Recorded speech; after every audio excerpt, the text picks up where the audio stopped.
Great conference opener, and we're really looking forward to obviously a very tough game in Starkville against a Mississippi State football team that's very, very good, very talented.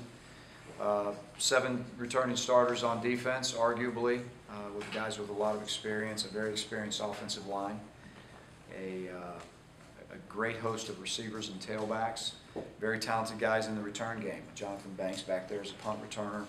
And so this is a very talented team, very well coached. As you know, it's going to be a very physical game in Starkville, and we're looking forward to a great challenge. I know that I want to address a couple of players that I know I'll get asked about. Jay Prosh is back in school today. He's going to be in school today and tomorrow. Arrangements, obviously, for his mother's funeral is going to be on Thursday at some point, so he'll get home Thursday. This is the way he wanted to do it. I'm very proud of him for the way he's handled it. It's a very tough time, but he's going to be here today and tomorrow, go home for the funeral on Thursday, and he will be playing in the game Saturday, as well as Reese Dismukes will be playing in the game Saturday as well. So I just want to get those out on the table before you ask about it. Questions? So is Reese back in as a starter, or is he just going to be dressed? Well, we're going to wait and see how the week unfolds, and we'll make the determination later in the week. How is he handling the situation? Obviously, pretty well since he's back in the fall. Well, as I said before, without going into details, when we feel like he's done the things that we've asked him to do, and we're comfortable with that, then you'd see him back on the field.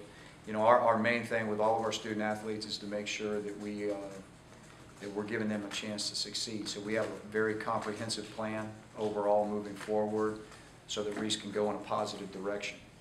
And so that plan is going to be ongoing, and it's one that we feel very comfortable with. But he's done all we've asked him to do, and he will continue, again, in this comprehensive plan to do what we need him to do to move forward in a positive direction. Is D'Angelo still suspended? Yes, if his status changes, his status has not changed, so if it changes, I'll let you know. Is he practicing with the team? Yes. Do you anticipate any new faces on the field other than possibly Reese?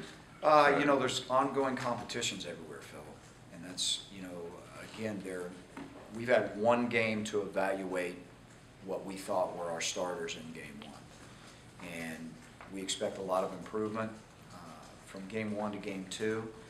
Along with that, there's still going to be challenges for positions and guys that, again, as we move forward in the season, if their production level is not up to our standards and expectations, then, if there's a guy behind them that's challenging for a spot, then those spots will certainly be open.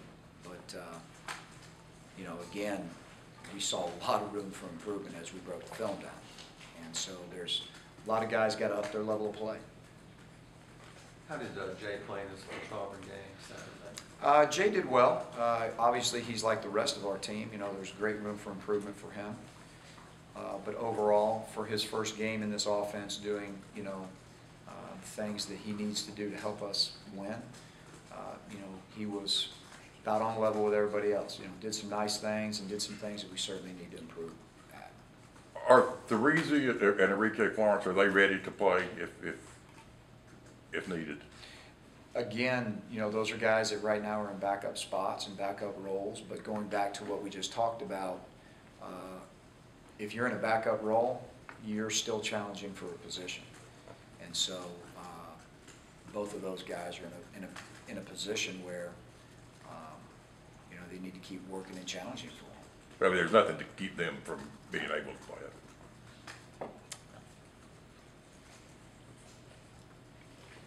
Can you talk a little bit about, you talked about Banks, Jonathan Banks, they're returning in, that they do have some experience in guys and playmakers in the secondary and everything. Have those guys impressed you? They really have. You got Broomfield back there that I think they've kind of moved back to a safety position. You got Jonathan Banks. I think, on defense, you're really looking at 7 returning starters. One of the strengths of their defense is certainly their secondary. They've got playmakers back there. They're aggressive. They hit, they run, they make plays with the ball in the air. You know, Jonathan Banks probably could have came out if he wanted to, you know what I mean? He chose to come back. I mean, he's that good. And but so is Broomfield and some of the other guys back there. But again, I think their secondary overall is definitely a strong point of their defense. Not that their linebackers, you know, and a couple of their defensive linemen that are returning aren't. You know, when you have 7 guys returning on defense, that's a good thing. So, but they're very sound and they're very good at what they do. Can you talk about what you guys can do in a week to improve the tackling? Well, we can tackle. That'll help. And, you know, I think it's the way we approach the ball. I think that, you know, it's not like we don't work on tackling. We've got to approach the ball better. We've got to be in better tackling positions. You know, I think, and this is going to sound crazy, but getting yourself off the field on 3rd downs and not playing 90-something plays in the game makes you better tacklers late in the game when you're playing 65 plays instead of 95. So, again, I think it's a comprehensive look at why, you know, why we weren't, you know, tackling well. And again, some of them happened earlier in the game, some of them happened late in the game.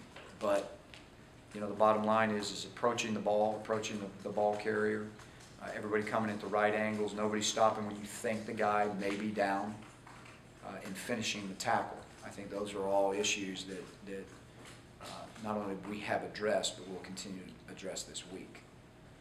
Avery Young out there for the first time, and just talk about how he did it, how he handled all that. You know, I'll tell you, he got put in a tough spot, and I'm really proud of him the way he handled it. You know, we talked yesterday, him and I a good bit, you know, and he was just talking about, you know, what a relief it is to have your first game under your belt, and now you know what to expect. So he's got a better idea of how to prepare for the week. He's got a better idea of what to expect on game day, how to approach game day, what it's like on Friday night before your game, mentally getting prepared. You know, I just think there's a lot of first-time things in there for a young 18-year-old young man to deal with when, you know, you're asking him to go out there and do a man's job in a man's league, and he's 18 at that position. That's very critical. But, you know, good case in point for him is, you know, on the touchdown pass to Emory Blake, not many people probably see it, but he gives a great second effort to finish off, you know, a guy that really could have impeded the quarterback's throw, and he picked him at the last minute on a great effort play. We showed it to the team because here was a young guy that was really just trying to figure everything out, but yet he was still really giving really good effort, and it was a key block on that most people probably didn't see. But he's got a lot of room for improvement. He knows that, but I think there's a lot of value in it for him to have that first start under his belt, like several others. How would you assess the offensive line? You talked about Avery, just the way the offensive line played overall, some young guys. Well, I think it was a good first game in terms of being productive running the ball. I felt like our pass protection, there was too much leakage in there with our pass protection, particularly in the 2-minute at the end of the game to go down and win the game. Our 2-minute offense, I thought, was below average. And, you know, again, I think a lot of that was protection.